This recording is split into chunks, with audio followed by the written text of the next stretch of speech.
I want to bring in Edward Niedermeyer. He's the author of Ludicrous, the unvarnished story of Tesla, and host of the podcast, The Auto Know Cast, where he covers the future of transportation. Welcome to, not our podcast, but to our live segment here, Money Watch. I understand that Tesla stock fell about 7% today and is down more than 50% in 2022. Over the weekend, the company issued its 19th recall this year. That was fixed with a software update, but still, it's concerning. Do you think Tesla shareholders should be worried about the company's future, or are still okay to be optimistic in the long term, Edward?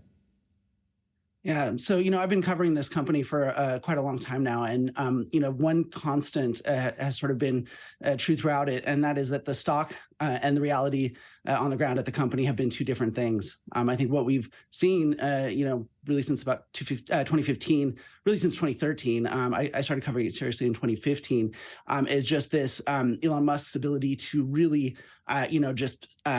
be incredibly popular and sell narratives about this company, about its future, and about the technologies it's going to develop that have been really, really popular with the public. And I think at a time of, a lot of optimism around high tech and easy money, it's been just very easy to get kind of swept away by those stories. And I think that not only is the economic situation changing now, but I think what's really interesting is that Elon Musk's personal popularity is changing. So for reasons that have nothing to do with Tesla itself, right? Because of the Twitter situation. And I think that it's not just that people buy the cars to be associated with him personally, but also just on the financial front, we know so much of this business success depends on him being able to convince people that it just will be successful and that you should sort of get in on it now. Elon's name is such a big part of the companies, and as you said, could have been driving people to buy Teslas. I remember there was a Tesla on my street, and the license plate was like Musk 1 or Musk 2. And I thought, well, that's a fan. That's clearly somebody who bought it, incentivized to somehow get closer to him. I doubt that it was him who lived on my street. Let's get that straight. But on that note, and on Elon's popularity or notoriety, I want to say we should note that after pausing for much of the weekend to assess security concerns, CBS News and Stations have resumed activities on Twitter as they continue to monitor the situation. Our teams are. Now, Musk's tenure at Twitter has been mired in controversy from the start. How does his leadership of Tesla inform his leadership, or how is rather his leadership of Twitter impacting Tesla employees, the popularity of the brand? I just want to get, dive deeper on that, given that he's just every day in the news cycle, and with everything happening on Twitter, of course, that must have an impact on these other companies. Yeah, so the way I think about it, this has been a really surreal experience for me.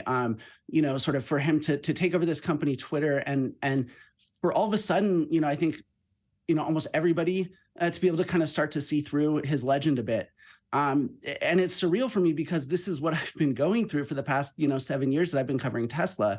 I sort of got into covering Tesla by accident and kind of stumbled across a story about the battery swap that they had in California, and was just absolutely shocked by sort of the cynicism and deception that I found there, and began following the company and just uncovered all of these different stories about the things that they were doing, the reality underneath this really popular narrative that's been out there for, better part of a decade now around this company. And so, because I covered the auto industry and because I covered things like driving automation technology and auto manufacturing, things that the average person doesn't know and doesn't understand, I've been able to kind of see through, this Musk legend for years now. And I've kind of been shouting from the rooftops, actually mostly on Twitter of all places. And now that he owns it, that's a surreal experience. But to me, the really bizarre part is that now, things that, it take me a really long time to do the investigative work and then to explain to the public, what was that his leadership at Tesla was not sort of, all it was sort of perceived to be in the popular narrative. And now I don't have to do that. Now with Twitter, he's operating in a space that people understand. And I think this is, one of the things that is affecting Tesla, because, so much of Tesla, if you think about the full self-driving, option, for example, like that is something that generates a huge amount of money for Tesla, but it depends entirely on faith that Elon Musk is a technological genius and that he's going to solve this. And I think that now that he's operating in a realm where people can kind of see him for who he really is.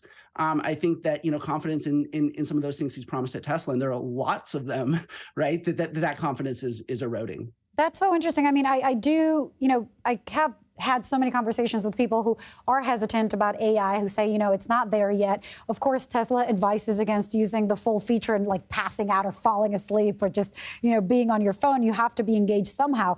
But you're right. I mean, I wonder how much of the trust and faith, as you say it, in the product is depending on the person at the helm. Well, we'll continue following this closely and your reporting as well. Edward Niedermeyer, thank you so much. Thanks for having me.